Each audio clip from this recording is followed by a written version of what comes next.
Hi everyone, welcome to the fifth instalment of Beers and SEO with Barry and Steve, and I'm Steve. And I'm Barry. And we've got a lot to talk to you about today, haven't we, Barry? Oh yes, we're going to be talking about AI and the impact on news and publishers with some tips and advice on how to handle optimization for AI search, if you're interested in that, and also maybe talking about AI bots, AI crawling, and what publishers might need to do to protect themselves from that.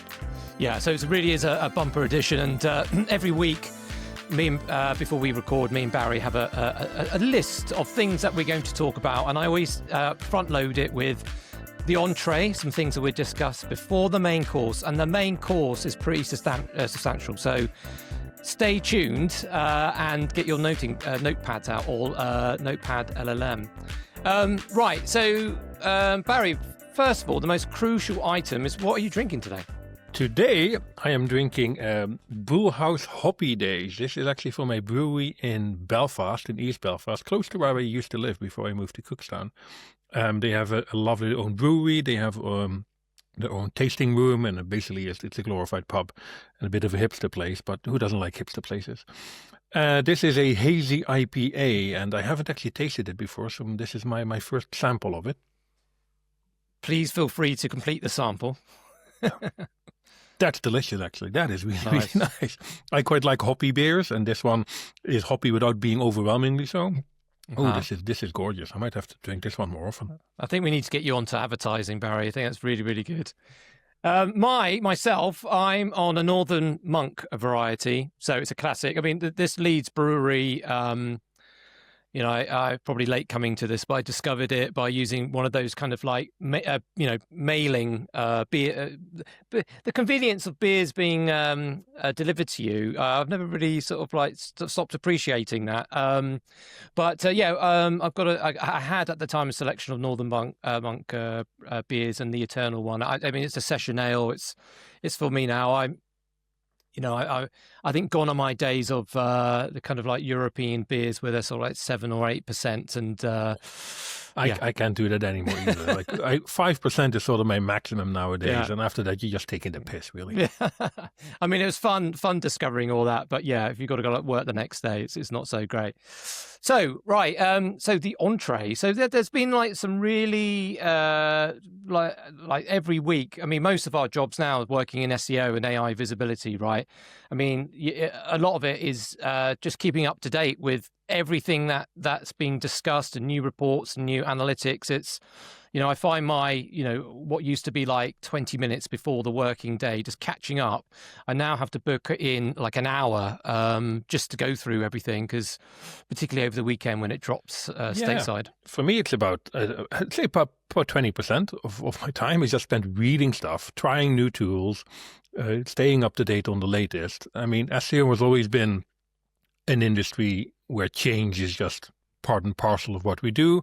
We always have to adapt to new strategies, new tactics, new Google features, new context where search is important. But the last few years has been a bit more extreme in that regard. Yeah. And I find myself having to dedicate a lot more time to just staying on top of the latest things, which I don't actually mind doing because I like reading about this stuff. I like our industry. What I don't necessarily enjoy is the stuff that was cutting edge a year ago is now probably, ancient history already. And you always have to redraw the lines about what advice you can give to clients. Yeah. And for example, I have a rolling PowerPoint deck that I've presented several times to clients about the state of AI and the state of user behavior in search. And if I look at the first version of the deck to the current version, it's entirely different. And it's only been a year old. Whereas my standard SEO training decks, how we actually do this stuff for day-to-day optimization, hasn't really changed that much.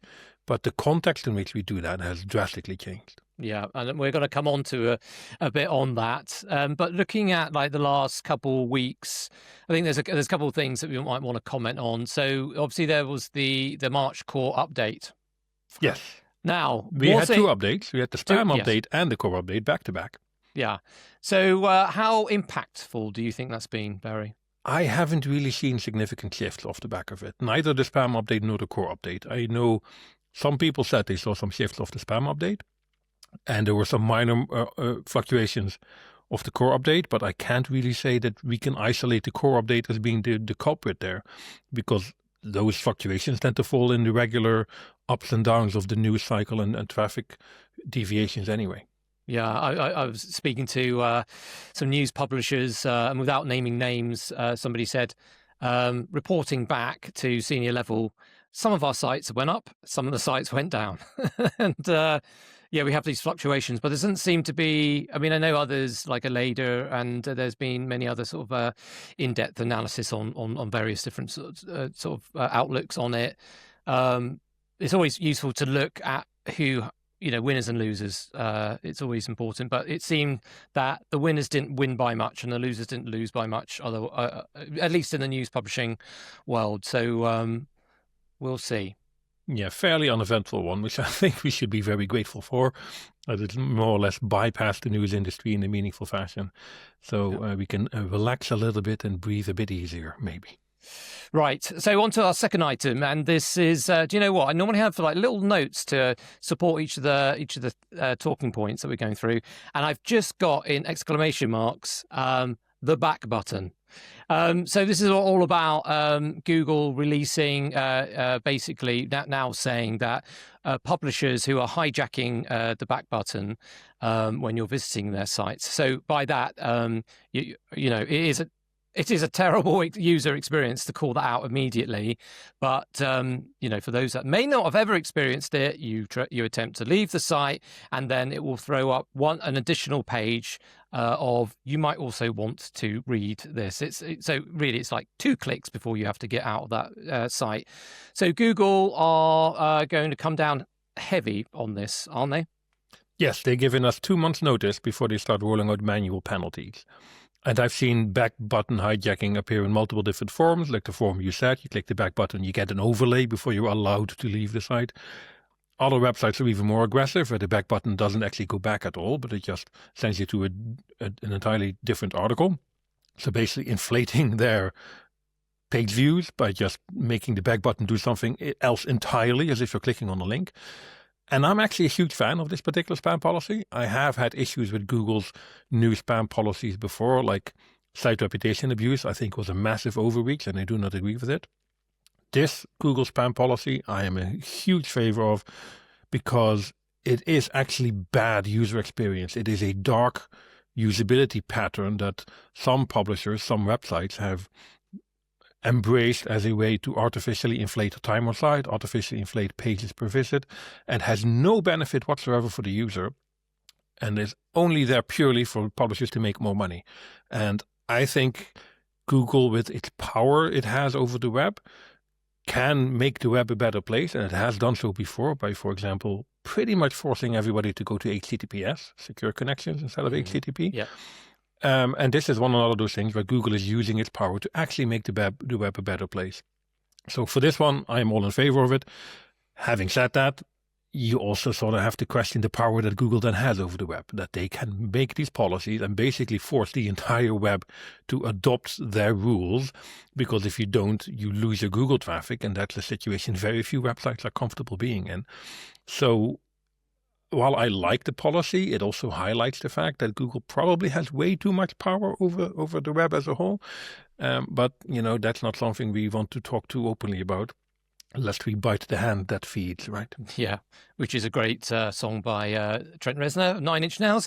But yeah, right. Loads of SEOs and loads of publishers came out on kind of like, well, maybe not publishers, right? But, came out celebrating this. Because, just reading sort of like some of the comments around when this was announced, it was, some publishers argued that you've got to make money somehow, right? And so it's by advertising methods like this, or audience, inverted commas, audience retention methods like this. It pays the bread and butter for the real journalism to happen, right? But I can understand somebody who might be in the commercial department arguing from that. But I think I think it's our job as SEOs or as editors, as writers, is that you should always be defending the audience experience, right? Because if that's not happening, then who is? I have very strong opinions on this, and I have had arguments with people about this. People say, oh, we have to do this because we have to pay for the journalism somehow. Whereas there are some websites that have gone so far with monetizing their audience that the website isn't a journalistic outlet anymore. It's an advertising vehicle. And yes, I realize, we need to make money. We need to fund journalism in one way or the other. Slapping these sorts of hyper-aggressive ads on it, and I include stuff that has this built in, like a Taboola, Outbrain, Rev Content. They have features in their software platforms that enable things like back button hijacking as well. I do not agree that those platforms offer any sort of positive user experience, and that if websites are content or even happy to host these sorts of platforms and go hyper aggressive with monetizing every single visit, it shows an inherent contempt for your audience, for your readers. It shows that you don't actually care about the usability, the experience that you provide to your audience, but that you want just to extract maximum value from your audience, no matter what the cost is to that audience, to those readers. And we have to find a bit of a balance there. Yes, we do need ads. We do need monetization. We do need to find ways to pay for the journalism. But there are things that you do that go too far. And websites that go too far are websites that, in my experience, tend to lose in the long run, because people start building these subconscious associations that website is not fun to use, not pleasant to use, and people will try to avoid going to those websites. Whereas I think if you still focus on providing an optimal user experience within the context of what you can do with monetization, you tend to fare better in the long run. You find it easier to build audience loyalty. You find it easier to maybe to get people to subscribe, to pay for your content, to register for the registration rules, all those other things that you can do to make loyal audiences. So I think publishers need to be very aware and push back on their own commercial departments that they don't go too far with injecting these nasty, dark usability patterns that serve no purpose at all except to maximize money and decrease the actual value of your website to your actual audience, the actual readers that consume your content. Yeah, I guess it's really down to if audience teams or data teams or UX, product teams, if they're empowered and have got an equal equal level with the commercial team, because sometimes it may just be that the commercial teams, they've got like the primary communication channel with the powers that be, and you really need to be listening to the other specialists in the room that really know the audience, right? It's a leadership challenge. Leadership needs to set these boundaries and needs to build that internal company culture that makes sure that everything that the company does to improve and to grow doesn't go too far in building bad experiences for their audience. Okay, agreed. So really there's been a couple of reports, particularly in the New York Times, and something which Lily Ray has also commented on around AIO accuracy or lack of accuracy. Do you want to talk a little bit about that? Yeah, there was a New York Times article where they did a fairly small study that showed that about 1 in 9, 1 in 10 AI overviews was inaccurate to various different degrees. And they wrote an interesting piece about that. Google fired back and said that these were not representative searches, part of the study, and they were deliberately crafted to elicit bad answers, inaccurate answers. And Lily Ray responded to that Google response saying, actually, no, these are fairly representative. This is a normal user behavior, or fairly reflective of normal user behavior. And the accuracy rate in AI overviews is about 90%, which means that, 1 in 10 AI overviews will have a bad response in it somewhere, which shouldn't really surprise anybody. By the very nature of LLMs, the hallucination problem is not solved, can never be solved. It's inherent in the technology. So, of course, AI overviews are going to be inaccurate. But Google wants to safeguard its image. And personally, I don't think the media make enough of the fact that AI overviews are inaccurate. They don't show enough examples, and people just take these AI-generated answers as gospel and make very important decisions sometimes based on the information provided to them by an AI overview or by a ChatGPT answer or by a Perplexity answer without necessarily double-checking it. So I think we probably need to give this more attention and tell people, yeah, okay, it's very useful, it's very handy getting an answer from an AI, but at the same time, double check it. Yeah. Especially if you want to make any important decisions based on it, regarding your finance, your health, your relationships. Yeah. And don't accept it at face value ever. Right. I mean, it's all about regulation, right? I mean, it's like using a food example, fast food example, right? It's like to clearly label. Is it, well, maybe not food, maybe cigarettes, right? It's kind of like label. That took many years to put that kind of warning on it. But it feels, I mean, we're sitting now looking at how the search results look like, which we're familiar with for many years. But across all these services, there should be some kind of warning, right? Yeah, absolutely. Or treat with caution. A health warning. Yeah. I also see the other side of the coin here, where if you go to a social media website, TikTok, Instagram, Reddit, YouTube, and you see something said there by a human, you tend also not to necessarily take that at face value, or at least you shouldn't. Yeah. The difference is, of course, that we have been trained by the last 25 years of Google to sort of trust their responses, that there's a certain level of authority built into what Google shows you. And with AI especially, with the confidence that AI presents its answers, it tends to really throw people's bullshit detectors off. And they tend to just see, oh, it's said with such confidence and it comes from Google, therefore it must be true. And I think that's something that we need to maybe teach people how to handle better. That, okay, even if it's presented with confidence by a trusted brand, doesn't necessarily mean it's actually true, and you might want to dig a little bit deeper before you do anything with that information. Critical learning, critical skills. We all need to sharpen up on them, right? So kind of like, I mean, that brings us directly into AI, right? Into the main course, if you like. So, it's been a huge learning curve for myself, and I assume you, as you said, Barry, there's something new to learn every day. But just from the top of my mind, I saw a post recently which didn't really comment on the kind of the latest report or the latest findings. It was just asking a selection of 10 to 15 experts how they are coping with all the reports which are coming out, right? Because even if you thought, like, I remember when I first started studying SEO, studying Google, there is no, I mean, obviously you can read Google documentation, right?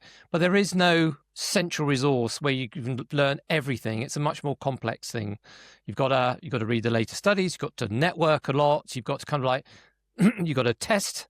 See, Google might say something, you've got to put it into play and see what actually happens. It's a holistic approach to it, right? And now you've got AI visibility, and someone is telling you every hour, every minute on LinkedIn what you need to do, right? So that's what we're here is to kind of give you some guidance on that. And with that, I'll hand over to you, Barry. I think there's two things you want to cover today, which is AI crawlers, AI bots and scrapers, and how publishers should maybe interact with those. And then talk about whether optimizing for AI is a fool's errand or maybe worth doing in the first place.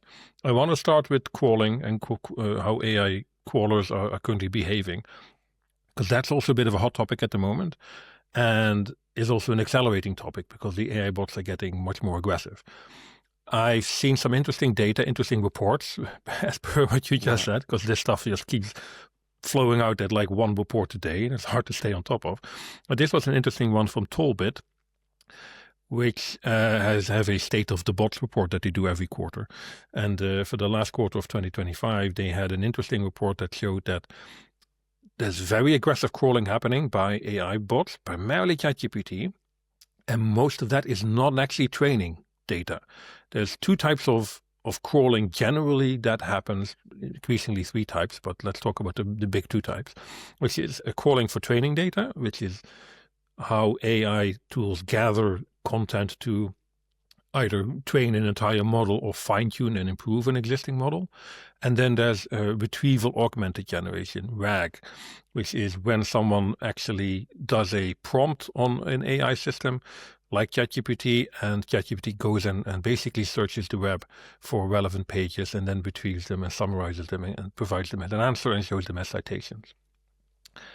The training data crawling is less than 1/10 of the retrieval augmented generation crawling, whereas it used to be the other way around. But that also has to do, of course, with how many more users have now adopted ChatGPT and other AI bots. So there's much more usage. So there's less need for AI tools, LLMs, to train their models. They already have the data to a large extent, and just keeping those data, those training data up to date isn't that intensive a process anymore. Whereas the sheer use case of AI tools means that, there's tens of thousands, hundreds of thousands of prompts happening every minute. And therefore, there's a lot of retrieval augmented generation crawls being done. And then there's a third layer of crawls, which is the AI agents, but it's still a very early stage, so it's not a huge activity there for now, so we don't really have to talk about that too much. What I find really interesting when I look at those sorts of reports and the amount of crawling that's happening, in that it tends to outpace the crawling of classic bots like Googlebot and Bingbot. And more importantly, that crawl behavior from especially ChatGPT does not seem to align to the value that the crawler generates for the website. As in, yes, okay, you get crawled 150,000 times by ChatGPT and you get 12 visitors. Mm-hmm. Whereas if you get crawled 150,000 times by Googlebot, you get a couple of thousand visitors. Usually, the value exchange is very different, which makes it very worthwhile for websites to allow Google to crawl them and index them and use their content.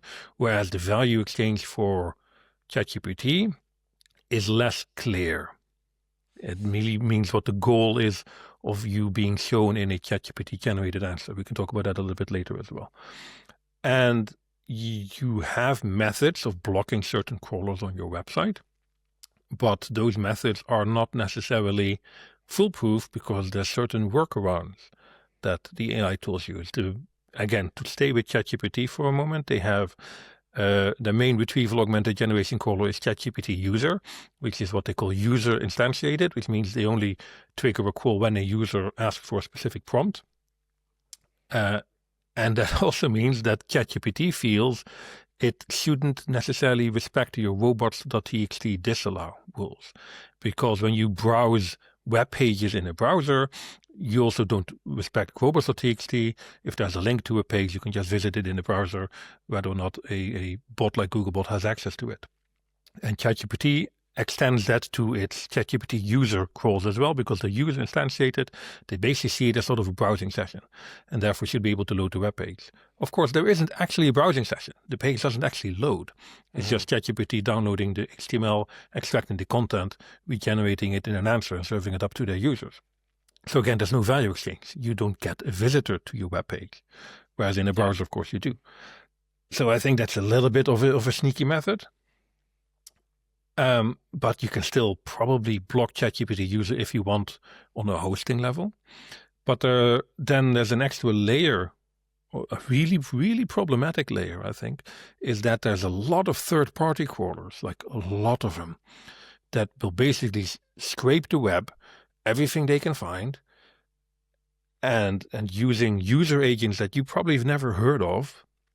And they probably change user agents all the time as well to mask themselves and become different crawlers in your log files, but basically all the same crawlers. And they gather all the data and they then sell it to AI companies. And there's a lot of examples of that. And a few posts on LinkedIn I saw about it as well. And some Right. So data I mean saw. that's a key. That's a key thing, right? So you may have some established AI companies who say we don't do this, but then there's the acquisition of that data. Where did they get the data from? The AI company says, you can block us some robots.txt and we won't crawl you. Great. But then they still get your data by just buying it from other crawlers, from third parties. So you're not really blocking anything. And the crawling behavior is very aggressive, tends to ignore robots.txt, also because most robots.txt files will not have specific block rules for those user agents, because they tend to change user agents all the time, or they might not even know that they exist. And some of them just plainly ignore your robots.txt file anyway, because they don't care. There's no legal repercussion for them to just ignore your block, your disallow rules and call you anyway. Yeah. And I found, some clients have come to me and they're quite confused about what they should be doing with the robots.txt file, right? So, it's not a directive, and as you say, there's many ways that the bots can bypass you. Yeah. But I still think it's a useful thing for publishers to do.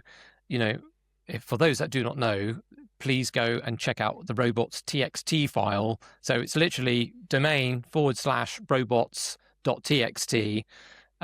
Many publishers, particularly who might be on WordPress or other kind of out of the box CMS solutions, may never in their lives have to look at a file like that. But that's why I think it's a really good discussion for publishers who may not have explored what they should be doing with AI bots, is to start somewhere, and starting is looking at your own robots.txt file, or go to a publisher like the New York Times, a well-established publisher, look what they've done and try to explore why they've taken those decisions. That doesn't mean that you copy and paste, because there's be key decision making beside each disallow entry, right, in there. But I found it a useful discussion when there's so many options. Well, let's just start with this, and then by discussing what's the difference in the bots, which are training bots, and which are the ones that we want to keep to our site, like Googlebot, right? We don't want to disappear from the SERPs, so treat with caution again. Yeah, and I've always been a fan of just allowing the bots to crawl and then disallowing the ones that don't behave or that you don't feel have a positive value exchange. But now I actually think we probably need to flip it around, because bot behavior is so aggressive. I think more than half of the web traffic is now just crawlers and bots. And the bots are so aggressive and basically devious to a large extent that I think we now just need to block them all by default. And yes, do that in robots.txt, and then have allow rules for the bots you do want to crawl. Googlebot, Bingbot, some specific other bots that you think there's an added value there. And then just block everything else. And that will actually stop most of the bots. Because most bots do tend to be polite crawlers in the sense that they will adhere to robots.txt disallow rules. But there's also plenty of bots who just ignore it and crawl anyway, which is where hosting level blocking comes in, which is not necessarily robots.txt, but your server, your hosting environment, your CDN, detecting bot crawls and saying, you know what, you're a bot, I'm going to block you unless you're specifically allowed.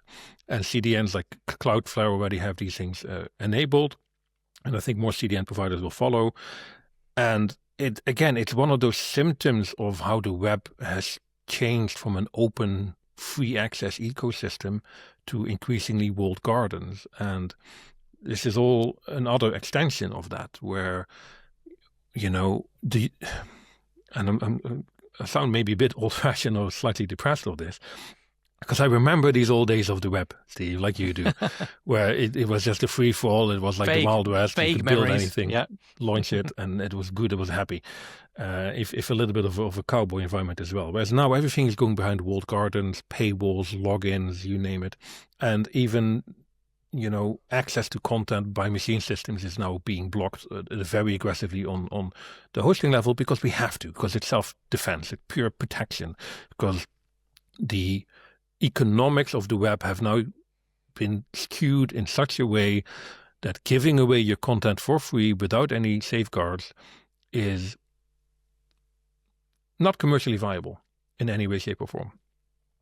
unless you're happy to give it away. And there's plenty of people who are perfectly happy with giving that away. But if your business revolves around the production and distribution of content, you need to have safeguards in place. And hosting level blocking is the next step.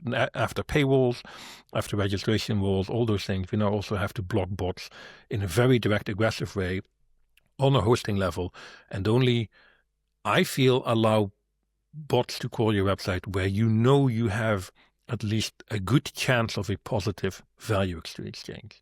And that means search engines like Googlebot. And we can complain about Google's diminishing traffic to the web all we want. It is still by far the largest traffic source to the web with no real competition. So yes, you should let Google crawl your content and index it to show it in search result, to show it in the discover feed, things like that. Some other smaller search engines, Bingbot, let's go and do that, Yahoo, whatever other crawlers there are, DuckDuckGo, Baidu if you're in China, great. Yeah. And then when it comes to the AI systems, you need to have that internal debate whether you want to be part of the training data and be shown as a cited source in their answers with retrieval augmented generation, or whether you just want one or the two, no training data, but we do want to be cited as a source, or if you want none of it and then block all the AI bots by default. Right. I mean, just on that point about being in training data, right? I mean, it's not a quick fix, right? So, so if you're in training data, you've almost got like a pole position, right, or visibility in there. Not necessarily. The training data is useful to a certain extent, but because nearly all the prompts now also rely so heavily on retrieval augmented generation, the training data is basically just there to determine the quality of the model in the first place. How good the LLM model is in terms of the quality of its output, the accuracy of its output. I'm actually more okay with being part of the training data than part of the retrieval augmented generation nowadays, because the training data, just because the LLM's model are out there, the technology is there, and we want these tools to be as good as they possibly can be. We're not putting Pandora back in its box. So, okay, let them be trained on my data. I think being part of the training data also means that you can build associations, that if you have a strong brand in a specific area, for example, SEO, and you're mentioned in the context of SEO very often, I think in that initial generated answer that is not augmented, that is purely comes from the LLM, there's a higher chance of you being cited in it because that association already exists. Then the retrieval augmented generation, where the crawler or the LLM actually goes and, has a generated answer, let's see how accurate it is. Or some LLMs do it the other way around. They start by retrieving and then summarize it. That's a different sort of value exchange. Then you have to decide, there's a lot of crawl activity on my website. There's a lot of load being placed on my server by these retrieval systems to get me a mention in an answer in some context or another. And then you have to decide, is that worth it? Can I attach a value to being part of that answer that has a positive economic value for me somewhere down the line? Yeah. And that's a much more difficult question to answer at the moment. Yeah. It's really interesting what you say, because I was reading an article in DigiDay by Sarah Gialoni, who was writing a response piece to this information out there that third-party bots are scraping websites like mad. She had this great quote, which I've got here, which is, she said, most brands have no idea whether they're being mentioned or ignored by ChatGPT, Gemini, and Perplexity when users ask questions in their category. There's no rank tracker for AI-generated answers, no impression data, no notification when a competitor gets recommended instead of you. The result is that most content teams are investing in AEO based on theory, not measurement. They're publishing content, optimizing for AI search, and hoping it's working, with no reliable way to know whether it is. Yes. I mean, there's a lot of talk about prompt tracking and its accuracy, and the truth is prompt tracking is just not accurate in any way, shape, or form. There are some studies on this, actually, that show that you can do the exact same prompt 10 different times in the same AI bot, and you get 10 different answers, 10 different set of citations, 10 different brands mentioned. Now, there are some consistency signals there for some brands, especially brands that have very strong positions in their market. And therefore, they will always be mentioned in one way, shape, or form as part of a particular answer. But prompt tracking in itself, I feel is such a colossal waste of time and energy, because it doesn't really give you meaningful data. In fact, it gives you bad data, and bad data, in my opinion, is worse than no data at all. So I think, if you're currently paying a lot of money for prompt tracking in whatever shape that takes for you, I recommend stop that. Don't do that. Maybe do some experimental prompts now and again if you want to show some data to some senior level executives in your company. But as a whole, the exercise is fairly pointless because of the inherent instability of a AI generated answer. Right. So I mean, other options. We will go into a list of things that you can do from the skills that we have between us. But I would always call out, obviously having a view, a strategy, an AI bot strategy is obviously a key thing for publishers to do, but it's not the only thing they can do. And so I would always argue that they should, wherever possible, publishers in general should join part of their collective bodies to have more of a clout. Now, there are many options out there. You've got the PPA, the AOC, you've got the new Spur collective with the likes of the Guardian, Financial Times, etc. All these are great steps forward. But I wanted to recommend here a Ricky Sutton's podcast, Future Media, where he was speaking to an expert that was previously a Danish MP who is part of a new collective there. It's a really fascinating podcast because it just demonstrates the power of working together as a collective. There are obviously less publishers in Denmark, but they've all got together and they're making a difference, partly because of how their political system is set up. But there just seems to be a moral agreement among them that we can't have this misinformation, and our business is going to go if we don't do something. So we need to stand up together as a collective to do that. So I think we can all take a lesson from that, and that is, that was a great listen to. Absolutely. The classic tactic of divide and conquer is too powerful, and the only way the industry as a whole can get meaningful change done is by combining forces, which is one of the reasons why I like the Spur Coalition here in the UK so much. It already has such massive media brands associated with it. And I think that'll be absolutely key to get government regulation in place to protect intellectual property, to protect copyright, and protect the sanctity of journalism in this country. Right. So, one of the things I wanted to pick up on is everything that you've just said about the low value exchange for publishers, which, we obviously get, particularly in news, because what you click through is the product, right? So if that's not leading to a subscription, and per click, that it's kind of like low value anyway. It just taking that away from publishers is a real kick in the teeth. But when you kind of look at LinkedIn and other sources of information, and you see the big evangelists of prompt tracking or just AI visibility in general, I often think, well, actually, that's because they are connected more to a brand capacity, right, or to like an automobile, right? So if you're selling 30 grand, 50 grand, 100 grand cars, then obviously you don't want to lose any position. So that's why you're seeing in brands, you're seeing a lot of teams being built in-house, right? Where there might be more of an argument to battling against competitors in that space.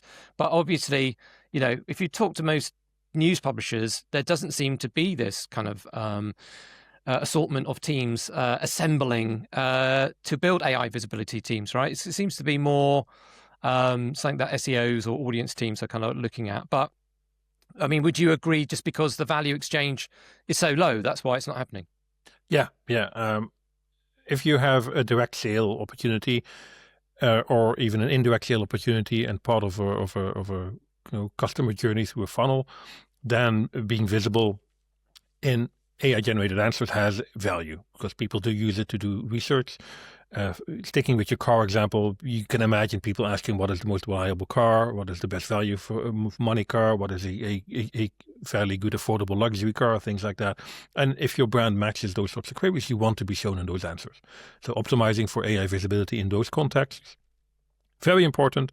Don't underestimate it. You probably want dedicated teams focusing on that, even if you can't directly measure it.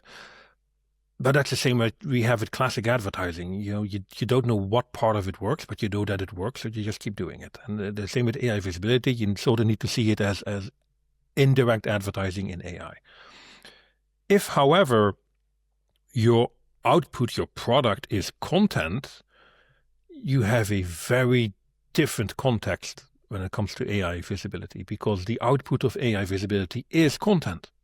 That's what they do. Yeah. So if you are part of a AI-generated answer as a content website, there is no need for the user to go beyond that. There is no secondary conversion down the line. They just interact with your content through the medium of an AI-generated answer, and there is no need for them to visit your website, even if you're cited as a source.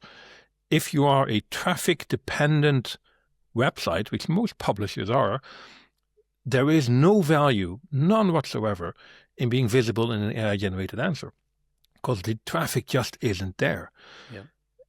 Even the highest click-through rate we see on AI-generated answers, which is in Google's AI overviews, it's 30 to 40% lower than a classic search result. Now, that still means there's traffic potential, and there probably is still some value exchange being shown in an AI-generated answer on Google. But then if you go to the next big boy, which is, of course, ChatGPT, it sends almost no traffic to the web. In fact, I think ChatGPT a few months ago even changed its citations and external links in its answers to keep people on ChatGPT more often because they felt too many people were clicking through. The highest percentage of traffic I've seen to a news brand from ChatGPT was, I think, the New York Times. And this is public data, so I'm not giving away any secrets because I don't have access to the private data anyway. But I think it's like less than 1% of the total referral traffic comes from ChatGPT. And I think on average, New York Times, like 30, 40% comes from Google sources. So we're talking like an order of magnitude of variance there. So that it makes it a very interesting conundrum for publishers. And then they have to maybe look at what secondary benefits there might be to still being cited as a response in various contexts. You can imagine, for example, a website like the Financial Times, which is a very hard paywalled website, that they still probably want to be shown in certain contexts for financially relevant queries in these AI tools, because it also shows them as a trust brand, as in, hey, we have this information. You want to subscribe to us. You want to come to us if you want it directly from the source. And that works if you do have that higher level of brand perception, of brand power, and a product that you can sell in association with that, which in the Financial Times case is the hard paywalled content. But if you're more of a commodity news website and you have fewer distinguishing content types, it's very difficult to justify optimizing for AI, because that just doesn't seem to be any value in it for you as a publisher to do that. Yeah, I mean, it's only going to be the bigger publishers who are going to say, we're going to invest in this because we want to fight misinformation, right? Because they've got the capacity to do it. There might be other reasons, like, I mean, ultimately, it's, a lot of AI visibility is around brand reputation, right? Who's citing you? Who's quoting you? What are the others saying about you? Okay, that's popping up in AI. We need to look at that, which you could argue we've done many times before in SEO. So let's not go into that, but I think we want to kind of like move on to kind of like things that we can do from a technical SEO to help publishers, right? So we've already had a podcast before, even in our first podcast, which was around at the source. There's a lot that you can do in technical SEO in order to advance your AI visibility, but let's kind of like go through a couple of them, right? So I think we've got Semantic HTML. Yeah, Semantic HTML, specifically for retrieval augmented generation. It allows an AI system to very easily identified boilerplate content versus core article content, and use that core article content then to be used as a citation in the AI generated answers. Yeah, you also got. This is a classic one: subheadings as questions, right? I mean, that we've done a lot of that, particularly in explainers for SEO. But these pieces still they appear a lot, and on that, it's interesting about evergreens, right? Because some publishers have pulled away from doing that, but it's a way to demonstrate added value, right, to the users, because you're first of all, you're listening to the audience about what it is that they want to know, but also and you're putting it in one place, which is added value, sitting alongside the actual news story, right? Exactly. I think when you understand the questions that your audience asks, and you put those questions in your actual content and then answer them in the subsequent paragraphs, you're helping your users because they just get the direct answer to what they're looking for. And you're helping the LLMs because they know, oh, you've got the answer to that particular question that the user asked, so I'm going to use your content as a citation. Yeah. And structured data, right? That's been sort of like debated because, this is why everything flip-flops, from day to day on what's the general consensus on this. But I think we got into some position at some point where some practitioners were saying, oh, if you just concentrated on unstructured data, that's definitely going to advance your mentions in your citations. And then others were saying, well, wait a minute, what is actually the content on the page, right? Yeah. The jury's still out on that one. There's one particular context where we know structured data helps, and that's agentic optimization. If you want to optimize for AI agents interacting with your content, they tend to look at structured data because it's basically a machine-readable summary of your web page and allows them to extract the right information, make the right actions. For pure content-driven AI citations, the added value of structured data is not that clear. But structured data generally has positive effects, especially if it's a schema type that Google supports. So always a fan of implementing it when you can. Yeah. Okay, so chunking, right? So chunking has been, we're in this interesting environment where we're all learning about LLMs, and then anyone that says or identifies a pattern will come out and say, you need to do this. And then the industry is just too young to latch on to anything with any concrete evidence, but we're still there looking for the main trends, the main patterns, right? But it's interesting about this element of chunking. So looking at paragraphs, even that has come under fire, and even Google spokespeople have said, it's not a long-term strategy to chunk everything. However, from my understanding, what chunking actually indicates is really that you should look at line by line. So really, for AI visibility, it's all about just getting to the point. So now, this is interesting, a point, right? Because you've got to write for users and write for the bots. And what do you do? We're always looking for a happy medium between the two. But sometimes I want to read and I want to subscribe to copy which sends me on a journey, right? So often opinion writing or commentary or just humor writing, that is, or comedy writing. I'm sounding like a bot now. It's just it's meandering and like I'm talking now. It just whereas for AI bot optimized copy, it's very much line by line optimization. Get to the point, put the main facts in, the main entities, move on to the next point. No dilly dallying, and that's the kind of approach that you take. And there is an art in that. But it may be less so for news publishers. Yeah. The chunking is always a bit misunderstood, I think, by many SEOs. I don't pretend to understand it fully myself, but I do know that in the context of LLMs, it's about the context window that an LLM has to understand a sentence or a paragraph, which is not as big as people think. It's not a huge context window, which is why what you just said, get to the point, short, concise sentences, that is what the LLMs want. Because it allows them to understand the point of your sentence in that small context window that they have. But it doesn't make for pleasant reading. It doesn't take you on that journey, which is why I am a strong fan of not applying this as a direct tactic for human-focused journalism, but to write for humans, to craft that narrative, to build that story, and just make sure it's pleasant to read and engaging with the article is pleasant for your users. I think that is a much better long-term tactic than trying to artificially break your content up into short, snappy sentences that are just not fun to read. Yeah.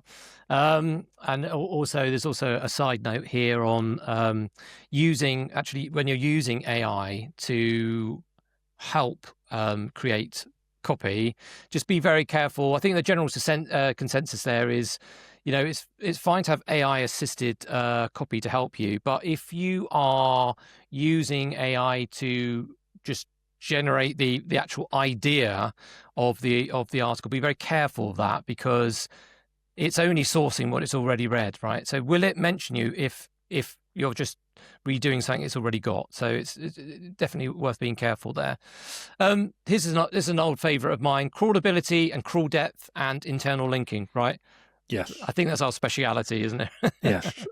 I think this is actually a lesson that publishers can embrace, because not a lot of publishers allow deeper, easy access to the article archives. And I think that's a missed opportunity in the context of search to a certain extent, but especially in the context of AI, where every article that an AI has access to, both for training data and for retrieval augmented generation, improves your presence in their systems. And there's too many publishers that just have like a category page with 20, 30 articles, and that's it. And maybe there's some pagination if they're well set up to maybe 10 pages of articles, which again is fine for users. But there's very few publishers who allow deeper access to older content with archive links, HTML sitemaps, things like that. And I think that's probably a missed opportunity for many publishers. If you are a high quality publisher and you have a whole archive of tens of thousands, hundreds of thousands of good journalistic articles, you should probably build a pathway for crawlers to find that in a very easy way through a date-based archive or some sort of HTML sitemap, so that it's only a few clicks away from your homepage. One example I will quote for this, from a website that I think does this really, really well, is TechRadar. TechRadar has like 9 pages of pagination for any one of the tags and categories, and then there's a link to their archive, which is a unified archive, date-based, which basically allows you to find every article published on their website, on the techradar.com website, in its entire history with maybe 3 clicks. Yeah. And I find that a very elegant solution. Some people worry that that sort of solution creates a lot of crawl overhead for Googlebot. It really doesn't. Googlebot knows to focus its crawling generally on new pages that it hasn't seen before, and will crawl the old pages once in a while to check that they haven't changed, but usually only when it has crawl effort to spare. So we shouldn't worry too much about that. And I find that sort of a solution a very good way to enable that older content to be crawled and indexed, and also to be visible to the AI bots. Yeah, it's interesting because when I've looked at particularly news publishers who have visibility in AI, in Chat GPT or Perplexity and the like, I've often noticed that it's links to the archive, right? So that, I mean, it's an AI bot dream, right? You've got everything there for it, and it's easily accessible. So yeah, I've noticed brands like The Independent get great visibility through that. Yeah. So yes, go and have a look at the archive system on publisher sites. Meta tags and Open Graph. Yeah, still used by both search engines and AI bots. The title tag, canonical tags, meta descriptions, Open Graph title, Open Graph description, Open Graph image even. Because when a ChatGPT shows a citation for a web page, it generally has a thumbnail image associated with it as well. And that stuff is just classic SEO as well. You want to make sure that they're all fine and in order and, properly optimized to give meaningful descriptions and titles for your content. Okay, I agree with that. And obviously with titles, particularly around optimization around Google Discover, right? Which is still, we know, a big... Open Graph especially, yeah. Open Graph. Yeah. I think the last data I saw was that 60% of Discover headlines come from the Open Graph tag, not the title tag. So that's an interesting one to keep in mind. Yeah. Okay, LLMs, LLM text. files? Yeah, again, a jury's still out. I do see data that some crawlers, especially ChatGPT, do tend to crawl LLMs.txt files with some regularity, but it's not an officially accepted standard yet. And most of the implementations come off the back of just basic default functionality of like an SEO plugin on WordPress. So publishers might not even be aware that they have an LLMs.txt file. Yeah. If you don't have it enabled at the moment, I do not necessarily see value in creating one just yet. I think we need to wait and see if it actually becomes a standard for LLMs to use it. At the moment, I don't see that there's a good business case for it yet. Yeah, I mean, there's even this week there was discussion around the benefits of doing that. But for the last year, there's been a consensus of not really doing it. So again, literally things can change within days of in this fast-moving world of AI visibility. So I think we've covered a lot of topics there. I want to talk about one more thing because it's a bit of a hot topic as well at the moment, which is Markdown. Go for it. Markdown is basically a stripped-down version of the content of your website served in machine-readable format, which you can serve hypothetically to AI crawlers so that they don't get your full website, they just get the Markdown version of your website. And that is seen as a way to basically present an AI crawling optimized website to crawlers from AI machines and present your regular users with normal web pages. But again, it requires development effort, it requires investment and resources in that technology. And the benefit to cost ratio isn't really there because LLMs have, since their inception, been very, very good at just crawling HTML pages, standard web pages. That's what they're designed to do, to basically separate out the boilerplate content, separate out the HTML tags, and look at the actual content of the page. They don't need Markdown. They really don't. And what you're doing if you're giving a Markdown version of your content to specific crawlers and a standard version to users, you're falling into the same trap we fell into with accelerated mobile pages, if you remember that, AMP. You basically have an entirely duplicate version of your website for one specific user context, and that just creates an entirely separate parallel development track for your website. And that is a potential source of all kinds of conflicts and problems. And especially in the context of Markdown, there isn't really a value exchange there because the LLMs already are very good at parsing HTML. So I think when it comes to Markdown, that's a big no at the moment and really not worth the investment. Right. Steer clear.